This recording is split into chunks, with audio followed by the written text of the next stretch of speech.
This is the Real Estate Power Play Podcast, getting you the information that you need to be a successful real estate investor. Hosted by Mark Monroe, Ronald Walker, Gabe Rodarte, and me, Marty Grizzanti. Combined, we've done thousands of real estate transactions. So get ready for real stories and true case studies on finding deals, growing portfolios, and making money. Welcome to the show.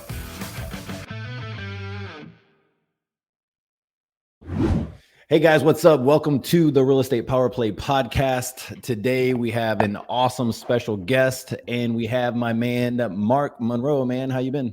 I'm doing great. I'm excited to have John on. You know, I've known John for a little while now, and so much knowledge coming from him. So I'm excited and A ton of knowledge. where he's heading in his journey and stuff. So awesome. Yeah, we're gonna get cranking forward. John has a ton of information, and we'll probably have a lot of laughs at the same time. So before I introduce John, so I'm at this mastermind years ago. This is probably now 8, maybe even 10 years ago, John, with Tim Mai, and you're up on stage, and besides a ton of laughs that you got us all doing, which is awesome, you really opened up my eyes. I remember we were in the hallway to this place, and there's a couple people around. I was like part of this group, and you're just sort of dropping information, and I'm going, man, I want to be very knowledgeable like this guy. Like, he knows so much crap. I realized how small I was really quick. And then I realized that, like, if you do the wrong thing, you get yourself in a lot of trouble, because you were like just really preparing people for different stuff. And you've always been known for doing really creative structures of deals and how to get into a deal, how to get out of a deal, and, you know, creating cash flow. So I really admire what you're doing for the community, and just really helping out so many people, including myself. And you probably don't even know that, but you've definitely helped me. So let's jump in. So no. Go ahead. You're doing great, James. Stroke that ego. So let's jump in. We could do all of your background and stuff like that, but we're gonna have to go back 50 years, bro. So we don't want to do that. I know. All right. So let's do a recap for those who don't know who you are. Who are you? What have you been doing in the last 50 years? I'm just joking, guys. For those who can't see him, he's not that old. I assume the show you've got a 7-second delay on this show, right? Right. I'll be spouting dirty jokes and all kinds of things. Yeah. So for those of y'all don't know me, John Jackson, been in real estate since 2002. Started my real estate company, Leasing to Buy, which I thought was such a great name, Leasing to Buy, but when I say it, people go, leasing Dubai, you're overseas? I'm like, no, Dubai. Is it a T? Is it a T? Anyway, leasing to buy. That's where we specialize in lease options, and have done that since 2003. And so done, hundreds and hundreds of lease options, certainly over the years. In 2005, 2006, really became known as the guy to go to for Texas lease options. And so that was my first foray into the guru world, I guess, because at some point in 2006 or 7, I don't remember when it was. My friend Joe McCall had said, "Man, you need to get your information out there. You need to. You're the only one that teaches this in Texas." And so I put together. I had a CD burner. This is so old. I had a CD burner, and I had a graphics person create a CD cover thing. And I started burning CDs with an entire training on Texas lease options, the contracts, everything. And then I would go to real estate groups, and I would sell this CD for like, $1,000, or maybe it's $495. I don't remember. What was interesting is how many real estate attorneys bought my little Texas CD from me. And funny. So, yes, that's what I became known for after that. But and since then, of course, have trained, I don't know how many people that have gone on to do some great things. Joe McCall, one of them, gone on to do some great things, obviously, in the real estate space. And so, yeah, so here we are 20 years later. And so I was just, before y'all hit record or whatever, I was just saying how I'm about to shift and go different direction. It's time for me to move on to different things, and so, which we can get into that. But yes, that's what I'm known for, is the king of lease options, and how to do lease options in different states, but specifically Texas. So yeah, let's jump into that, John, if you don't mind, like where you're planning on going here in the next, because you mentioned you have a lot going on here in the next 12 months. So I'd love to hear more about it. Well, first I want to thank you, Mark, for not laying on your couch horizontally like you did for when I recorded you for my podcast. Gabe, you should have seen this shit. I recorded Mark for my podcast, and I thought, okay, at some point he's going to sit up and get ready for the recording. He's laying there on this couch like this. Look, Mark is in Boca, dude, and he is always in vacation mode. I'm surprised he has a shirt on right now. Like, I really am. Like he's always showing us, 125-foot yachts, and we're going, whatever. I know. I need to get to Boca Raton. What's close to Boca? How do I get to Boca? Fort Lauderdale. We're about 15 minutes north of Fort Lauderdale. It's in between Fort Lauderdale and West Palm Beach. Okay, well, I need to get there. So I'm serious. I need to get down there. My brother-in-law lives in Miami. He's a yacht broker down there. Nice. Well, next time you come down, let me know. I'm probably about 40 minutes, 45 minutes, depending on traffic, to Miami. Yeah, we need to. My wife and I just need to go down there for like 4 or 5 days. Just check out Wellington, that whole area, Palm Beach, or whatever. Oh, you got to do the the horses up there. It's just. Well, my wife is a horse person, so I'm trying to see if there's a place in Florida for us to. I mean, obviously Florida's a lot of. Yeah, you got to do the polo match on it's huge. People, I mean, you have Tommy Lee Jones has a team over there. He's big into it. And Is that in Wellington? Yeah, in Wellington. Yeah, you also have I think what's Bill Gates' daughter? She has a team too. She's there quite a bit. So you do see Bill there sometimes. Is that right? Huh. Yeah, they're all. I mean, it's just high. It's just really got taken over. You know what Tommy Lee Jones says? He says, guys, I'm serious, like Mark Monroe. Sometimes you see Mark Monroe there. This is huge, massive. Then we got to definitely get you there, John. Yeah, hell yeah, man.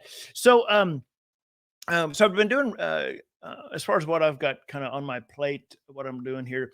So I've done lease options for 20 years, still teaching people, but starting to phase out the coaching. I'm still coaching and still have my coach with me, but starting to shift away from that just because I've done it for so long. Moving some of the training and everything over to a different platform. And feel free to walk away whenever, Mark. I don't give a shit. Did this just happen? Are we live? This is really happening. Somebody walked in and it was getting loud out there. He's got Amazon packages, bro. That's what it is. Mark just saw a yacht go by. He goes, "Oopsie." Yeah. What are you talking about? We have the palmetto bugs here. This is really happening. What do they call them? Big cockroaches or something? Yeah. So anyway, shifting my training stuff over to a different platform, which I'm really excited about, and doing a couple of things. One, working with Tim Mai for capital raising for apartments, mainly, but apartments, commercial buildings, and starting the Hero Capital mastermind with him.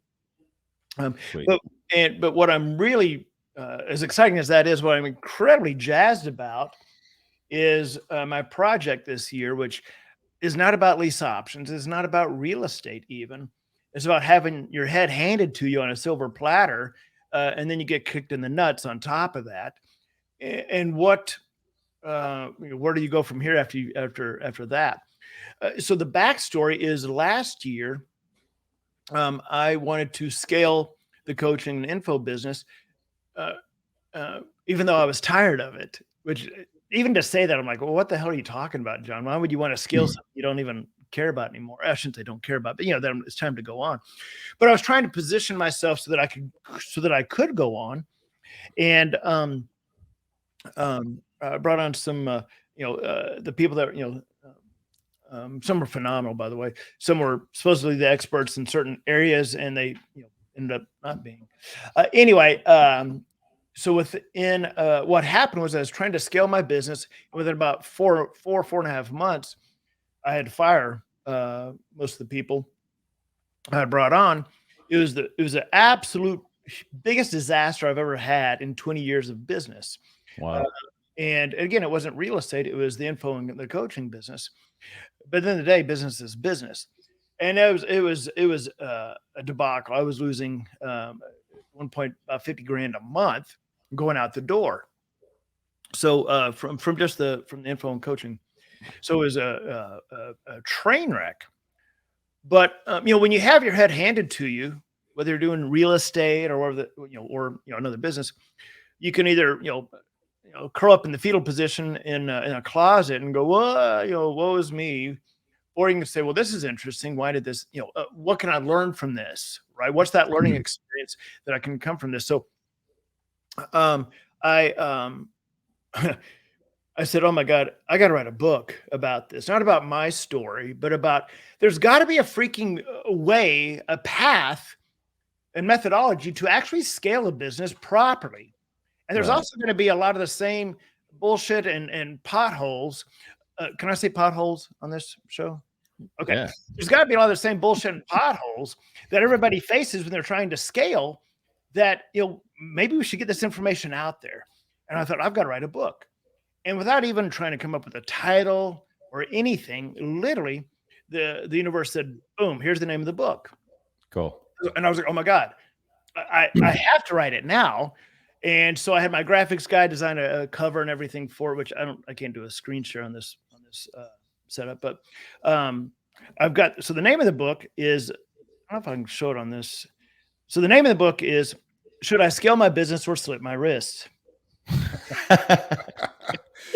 Wow, that's a great name. Anybody in business, this is not a real estate book. Anybody in business is going to go, oh my God, I get that. Like, I know what he's talking about. So I had my graphics guy kind of design the cover of it. Oh, that's awesome. Yeah, we see it. Yeah. Awesome. And my dear friend Robert Allen is going to write the foreword to it and help me with the publication and everything else. So so the idea behind that, this is what I'm jazzed about. Originally, it was just, okay, I'm going to write a book and I'm going to go interview and talk to people in business, very specific people in business that have either scaled businesses or maybe they help others scale, business psychologists, just go take a camera crew and go interview these people. And with that video content, splice into hundreds of pieces of content, obviously, feed into the book funnel, create that ecosphere and that following from the video content. And with, so we started actually filming in March. Well, this thing is starting to get traction so quickly that I was like, oh crap, I got to actually get my business on autopilot, right? My info and coaching more on autopilot so I can go do this. So now what we're looking at is to actually record this as if it is a TV show, because a friend of mine that has a lot of experience in TV had said this content would be absolutely perfect for like A&E, because he's done work with A&E. So he told me how to position and all that. So now we're going to record this as a TV show. So imagine Mike Rowe, instead of doing dirty jobs, he's talking to business people. And so it'll be a lot of fun, a lot of B-roll stuff. You never know what goes on behind the scenes with John Jackson, but a lot of B-roll, a lot of fun. But at the end of the day, a lot of really good information from very amazing people in business. So in March, the very first person we're going to interview, we're going to LA, we're going to Marina Del Rey, and interviewing the guy who he's the guy behind the licensing of scratch off lottery tickets. Whoa. Yeah. So if you can believe that. Wow. So he's certainly scaled some different businesses. And so that'll be a lot of fun. And hey, turn off your phone, damn it. Goodness gracious. Someone turn the phone off.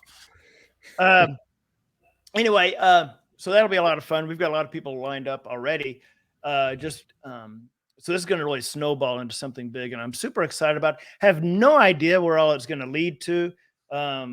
Might be a show, TV, might be on TV at some point. I don't know, but it's certainly going to be really good content for sure. And start building that following, the proof of concept online, and then maybe even take it to somebody like A&E or something. But all of that will create the book, because I'll take that content and the lessons learned and really dial in what are the 7 steps to scale without bleeding out, and that's going to be the book. This is amazing. And one of the things, guys, I want to say, just to you, John, is just how much you care about the success of other people, the sex of people, the success of people that are newer. That's like, hey, look, you could transform your life doing this stuff, and then now you're going up to the next level and to the next level of going, okay, well, there's more people like this that need help, and then you get to the next level and you're like, there's more people, and then you get to the top level and you're going, every freaking person has had to go through this thing. And so that's actually what was one of my questions, was going, okay, right away, I'm going, what are you seeing going through this? Your eyes have to be open to so many crazy things of going, okay, everybody's going. First of all, I do want to say everybody wants to scale. Everybody that I could think of, when they think of one idea, you have an entrepreneur mindset, they're going, we could do this, and then we could do this, and we could do this, and we could do this. There's not really a format for a lot of it. And then secondly, they run into that problem of going, how the hell am I scaling this one idea? And there's thousands of ways to scale real estate. Mm-hmm. So what are you seeing through all of this stuff? Like, what's the eye-awakening aha going, holy moly, I didn't even know. Yeah, so there's so many lessons that I learned, so many mistakes that I made last year when I tried to scale. And certainly mistakes that the other people that I brought on, some of the people brought on, had made, but a lot of mistakes, at the end of the day, I got to take the blame myself. But it's for I didn't know. 20 years in the business, I didn't realize, these things I just didn't know. One you've got to be careful of is, where does your ego come into play? My first sponsor told me something that has stuck with me, and that is that your ego ain't your amigo. Are you wanting to scale so that you can show off the size of your balls on social media? If that's it, then you probably shouldn't be scaling. Like, what is it about scaling that you want to do it? And which I think the whole idea of the word scale and scaling, I think it's way overused. And so where does ego come into play? Are you just doing it because of your ego? 2, whatever got you to this level, whatever got you here, will not take you here. Matter of fact, whatever got you here probably won't even keep you here. Especially if you've got a machine that it requires a lot of fuel to keep going, like an info product space. That takes a lot of fuel to keep going. And you got to know that, are you willing to put in that fuel, and what does that look like? Where's that machine that you built? Is it revving at 8,500? Is it redlining right now? And you're wanting to scale that? If so, it's probably going to blow up in your face. If you've built a really nice, easy, nice machine that's efficient and running at about 3,500 RPM, okay. If you want to take it bigger, bring on one component, change one thing at a time. Do not burn it down. Change one component and see how it adapts to that thing you brought on, whether in real estate, whether it's another acquisition person, or whether it's another lead flow, whatever that is. Bring on one thing at a time and see how it adapts. Fine tune it. Let it kind of settle in, see how it reacts, then bring on another component. One of the mistakes I made was you get so deep as business owners, visionaries, we get so deep in the weeds so quickly that we can't see what the hell's going on because we're so deep in the weeds. And so then we're always putting out fires, right? And so one of the mistakes I made was I burned it down. There's a saying in business, burn it down. Burn it down, start over. I accidentally burned it down last year. I didn't mean to. That was not the intention, but I burned it down. What I should have done was just bring on one component, dial that in, see how that works. Because one of the things I was doing is I started running Facebook ads. I had never run Facebook ads before. I never needed to. So that should have been just one component by itself. Instead, I was bringing on all this stuff and accidentally burn it down. Another thing is be very willing to take a third, an outside person's point of view that knows what they're talking about, to say, hey, here's what I'm doing. You've done this before. What do you see that I'm doing right or wrong? And what do you suggest? And you've got to be able to, it's very hard, but you've got to be able to remove yourself and look at it from outside and say, okay, well, and always ask, why? Well, I want to do this and this. I want to bring on this person and do this, this, this. Okay, well, why? Well, because they're going to do this and this. Well, let's map that out. What does that actually look like for this to work. Because as visionaries, sometimes, our ideas are, unicorns farting rainbows everywhere. It doesn't make any sense. So we've got to say, well, why do I anticipate this will work? What data do I have that this will work by making this change?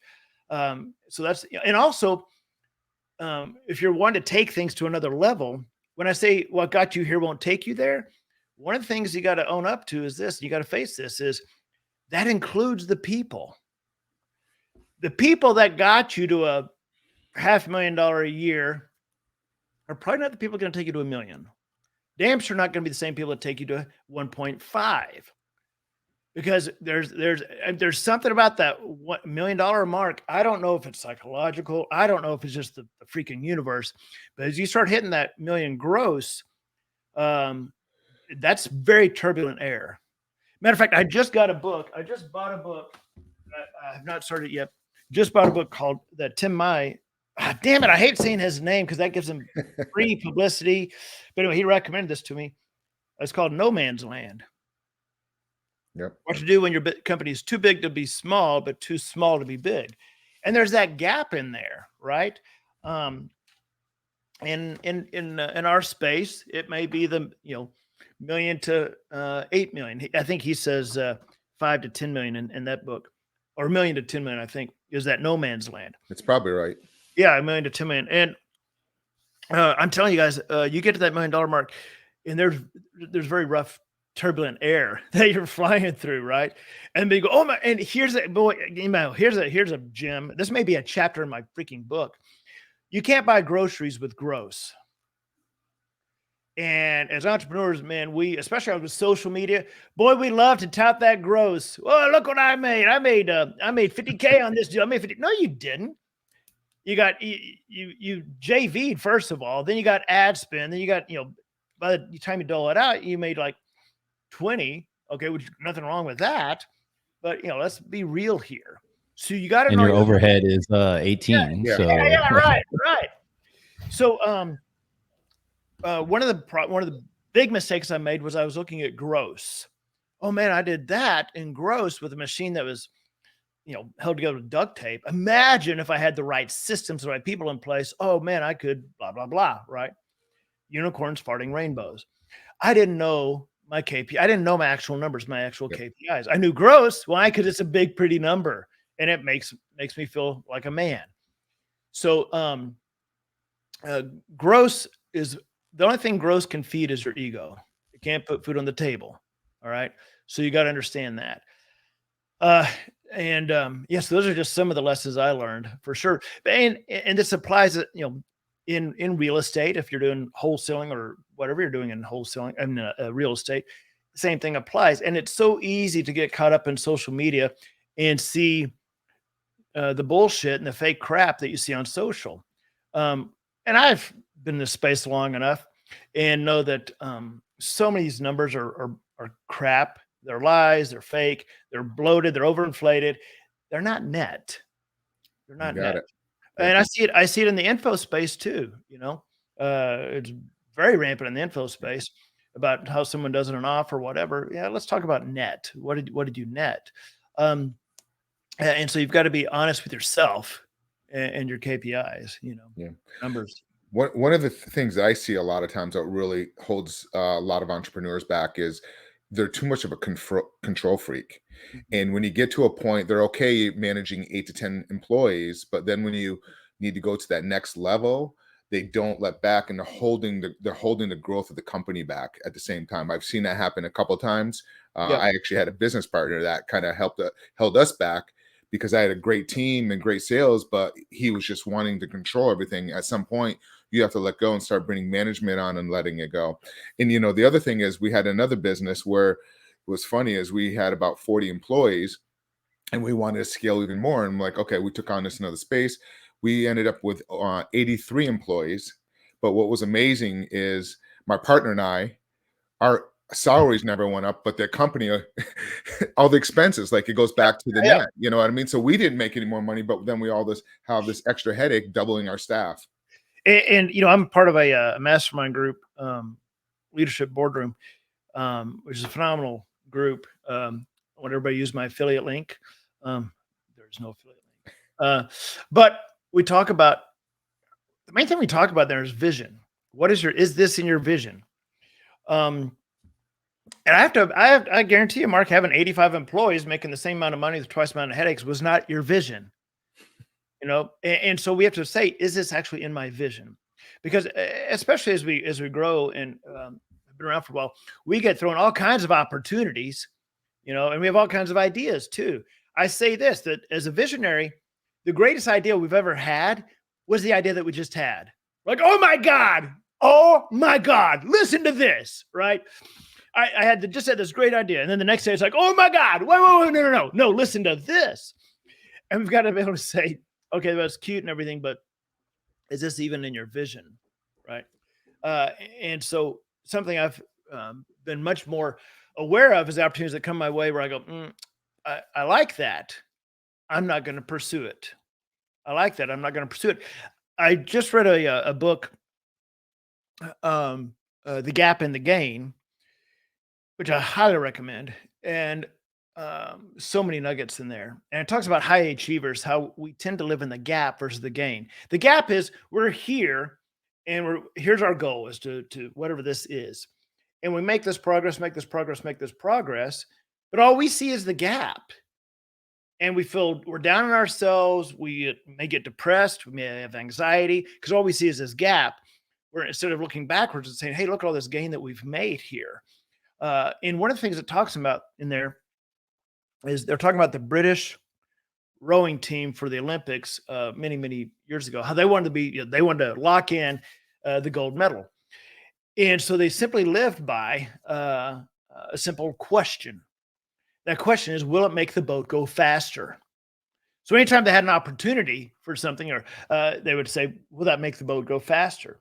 So if they had an opportunity to go out all night on a bender to, with their buddies and drink or whatever, they said, well, will this make the boat go faster? And if it doesn't, nope, they pass on it. If they have the opportunity to go eat a bunch of donuts or something, will this make the boat go faster? No? All right. And so we've got to ask ourselves that, will this make the boat go faster? John, this is amazing. For those who are listening, this is golden stuff that I have wrestled with myself for the last 2 years. Actually, without COVID, I would probably crash and burn, to be honest. And I've told many people that before. Like, if it wasn't for COVID coming in and slowing down everything of life, I wouldn't have asked these hard questions. Maybe not, I haven't gone as deep as some of the stuff that you're talking about, which is pretty cool because I'm looking for that next step also of saying, okay, what can I be doing with my business? And I know tons of people that I talk with are asking these same questions. But that was something that was profound for me of going, okay, like what am I really doing all this for? Like, what's really the point? What's the vision? Did I want to scale? Yes. Did I want to grow this other stuff? Yes. Did I want to grow the largest networking group in North Houston? Yes. Did I want to do these other things? Yes. So I could pack a room of 200 people and I could do this other stuff and I could do these other things and your name's known and all this stuff. And then at the end of the day, you're going, okay, but am I getting deals in? How's our net? How's our bottom line? How much time did it take to get that bottom line up at that level? And that's the part that I'm going, I was asking myself, how much energy and time and just the resources I have to go and produce this net gain? And that question haunted me for like 6 months of going, you know what? I'm just going to transform this thing. I'm going to do what works for me. My kids are under the age of 12. I got 6 years before the oldest one's going off to college. I got all these things going on. What the hell am I doing all this for? Like, if I were to really look at other people's lifestyle of how hard they're pushing and their names all over the place, and there's ego going, man, I know I could do stuff like I could be a competitor in that space. I could do some stuff. But at the same time, I'm going, you're going to have to give some stuff up though. Yeah. You're going to have to give up the reason why you got started. And that's the thing that, having someone like you come along and go, hey, look, don't forget this stuff. Like, what exactly are you doing? And then we're in this scale cycle all over again. Now we're trying to scale something else because the first scale didn't work. So now you want to scale something else. And you're just going, when I talk to these people, John, I understand what you're saying because you're probably hearing the same thing. Like, I want to double down. I'm like, Do you know that doubling down means double? If you were to take the time it took you to double down, I mean, to get what you have now, multiply it by just 2, and that's called doubling down. Like, you'll make a lot more money, but where are you getting the hours from? Where are you getting the resources from? Like, how is that going to happen? And I haven't really cracked that code that well. I'll be honest. That's not something I've been a pro at. But this is why we know people like you to go, hey, dude, there might be a better way. Well, and Mark, Mark brought up a great point that, they'd grown their business. What they had effectively done, and I don't know the business, Mark, but what Mark is talking about, what they had effectively done is they had put more baby birds in the nest. As business owners, we're the mama bird having to go out and get the worms every freaking day to bring back to the baby worms, because those baby worms depend on us, and they're chirping, we're hungry, we're hungry, we're hungry, every 2 weeks or every month, depending on when they get paid. They want those worms. We got to go out and get the worms.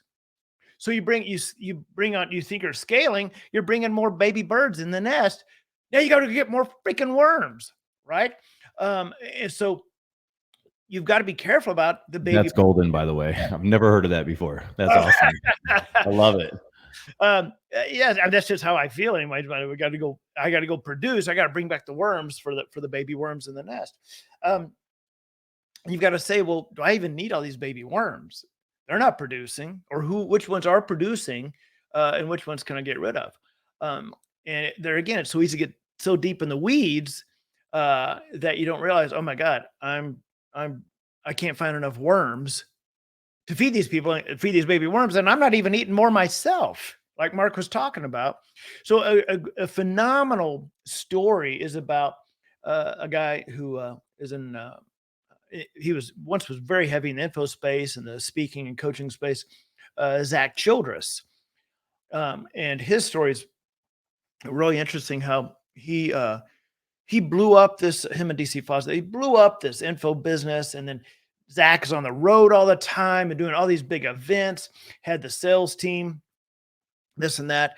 Of course, the sales team is basically your handlers telling you what to do and, whatever, because they make commission, right? So Zach was flying all around. He would have events where he wouldn't even be there because they'd replace Zach on stage. And I don't remember the numbers. It was like $7 million a year, maybe more than that. But they were grossing $7 million a year, if I remember right, in the info and education space, right? He ended up in the hospital. The guy, damn near died because he was revving so high. And through that experience, he scaled down he stopped it all, shut it all down, and found that if he scaled down simplistically, he would actually net pretty close to the same number. And he was realizing, wait a minute, these other people, though they're netting X percent, their margins are much higher than mine. What am I doing? And so it's about being simplistic. Build a machine that works towards your vision, whether that's a certain number of hours a week, whether that's cutting off the phone at 6 p.m. or whatever that vision is. And what does that machine look like that can generate whatever that number is for you? Is it 20K net? Is it 30K net to you? Whatever that number is, what does that simple machine look like? Because now, as I'm, reframing things, I'm like, man, I can simplify my business and maybe make a little bit less per month. But oh my God, as I dial this in, I'm going to have so much more freedom. I will be so much happier, and have less baby birds to feed, John, you sound like I've been talking to Gabe about this for the last couple of years. I mean, what you're saying is what I went through, and that's where I'm at in life now. And that's why, we've had this conversation several years ago, multiple times. Yeah. It's just, you take it, and like, I don't really want employees anymore. Mm-hmm. I'm tired. You get to a point where you get tired and burnt out, you know what I mean? And that's kind of where you go. And then it's like you said, my days like that. I don't really start working until about 11:30 in the morning. Sure, I have a couple of admins, But I'm out there working on my physical, my mind every single day. Cram in. I can get just. He as doesn't much want to done say, in- John, he's on a yacht somewhere. That's what it is. He's like, he just, you know. No, but what happens is what John's saying is if you take a lot of this off your plate, right, you can cram in 4 hours amount of time if you have it simple than what you can do on a whole entire work week in a sense, and just be a lot more productive, and your mind is more focused on that particular thing if you're not pulled in 20 different directions. It's something that's really important to do is before you try to scale is read David Richter's book, Profit First for Real Estate, or or just the original Profit First book, and look at what is your need number. What is your nut every month that goes out on the personal side and on the business side, and then once you know that. Then you start to bring clarity. One of the things that we suck at as business owners, as entrepreneurs and visionaries, is really looking at the numbers and say, well, how much do I spend a month? How much do I need to spend a month? And look at that. And what you want to look at on your business, on both really, is where can I cut back? Where am I bleeding? And I don't need to bleed. So over the last month and a half, I started looking at where can I cut back on things.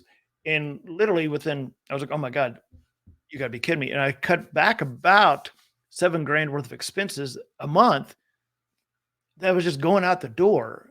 And I'm like, that little baby bird needs to be put in a deep fryer because I don't need it. Totally. And so for cutting that back, what you're doing is now you're building an efficient machine that if you want to scale, you can, but now you're building an efficient machine, and let that machine settle in and see, you know what, I'm happy here.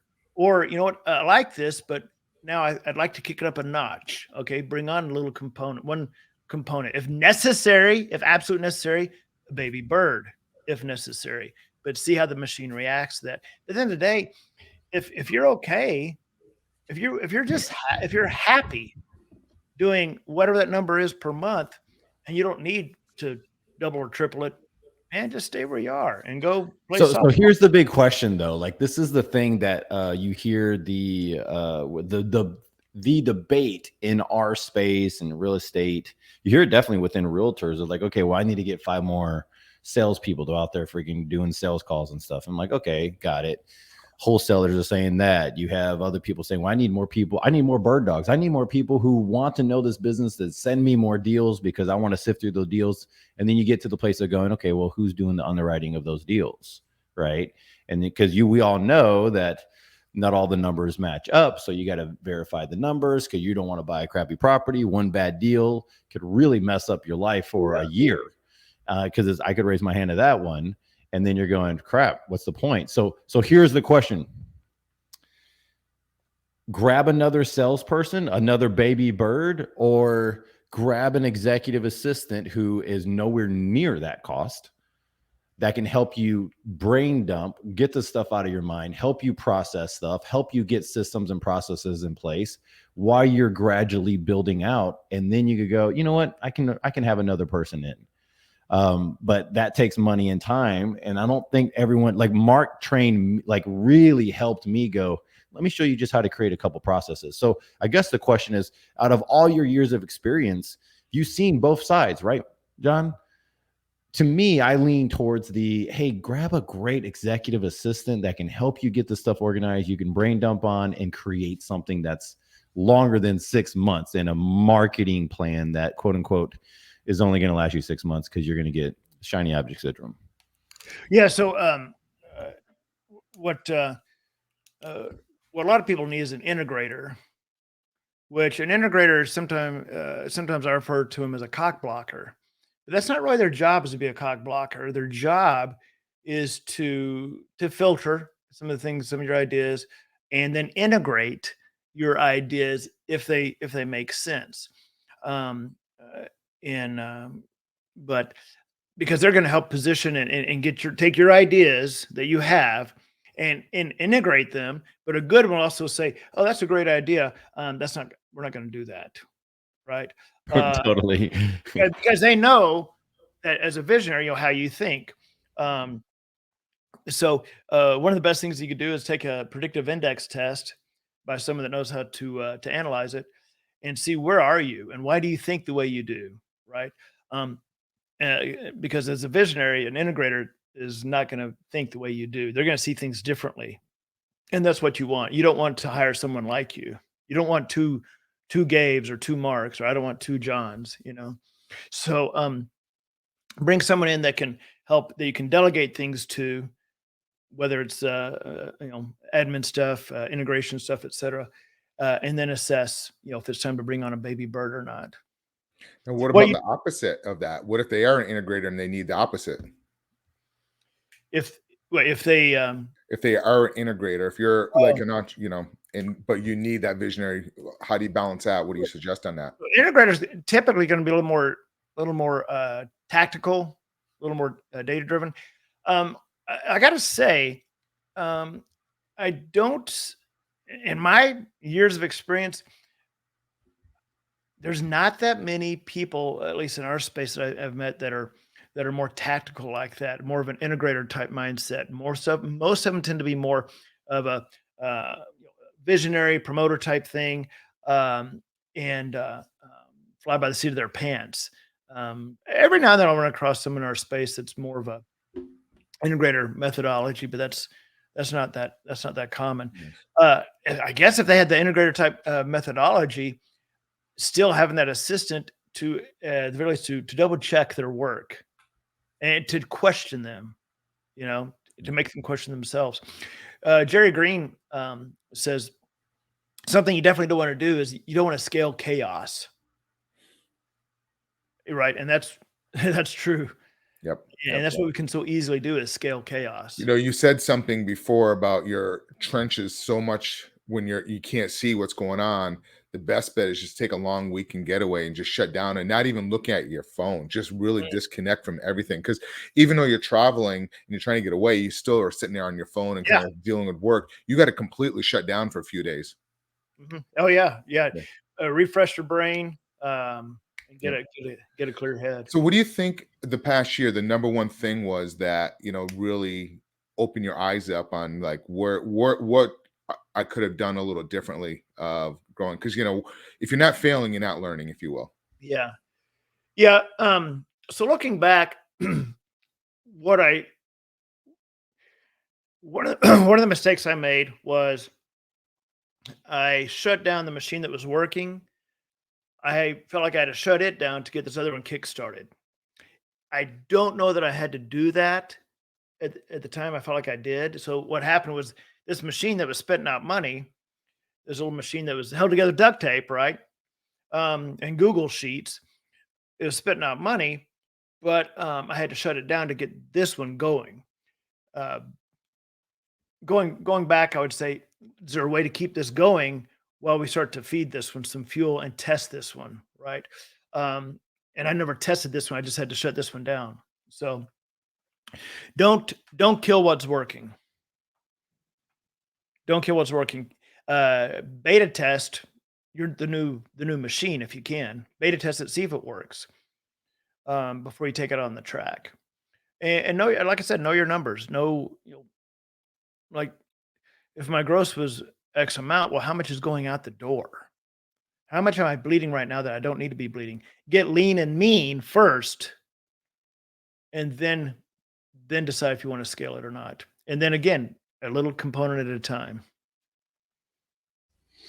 Guys, this is amazing stuff. I could talk to, this is Mark, is this not the conversation that we've been having for the last year and a half? Every time we do something, we have different businesses, John. We're in different spaces and stuff. And, but every time we look at something and I think all of us do it where we're like, I got a great idea. I think it's going to work. Like my assistant is now at the place of going, okay, what's the idea?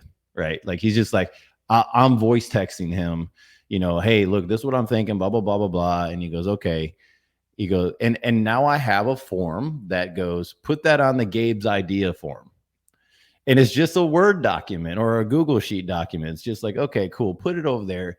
And what it does is helps me get it out of my brain, get it into the space going. If it's supposed to be there, then it'll come back, right? I believe in that, right? So it's supposed to be there, come back, or at least it's documented and it's somewhere that if I need to go get it in 6 months from now, I could go, you know what, we were thinking about that. Let me see if this works for here. Because to me, it's a bunch of puzzle pieces and you're just trying to fit them in the right order, right? So this is golden. For those who are listening, you need to check out what John is doing, which means he's pivoting everything, so what the hell is it doing? How do I get it? So he has this book coming out, obviously. For those who are looking at scaling in the real estate space, this is definitely something. So are you on pod? Do you have your own podcast and stuff? Are you putting this content out there? So I had a podcast and called the Lease Option Experience, but then after my last interview I did where the guy wouldn't even get off his effing couch. I figured that's what it was. I was like, why am I dealing with this crap?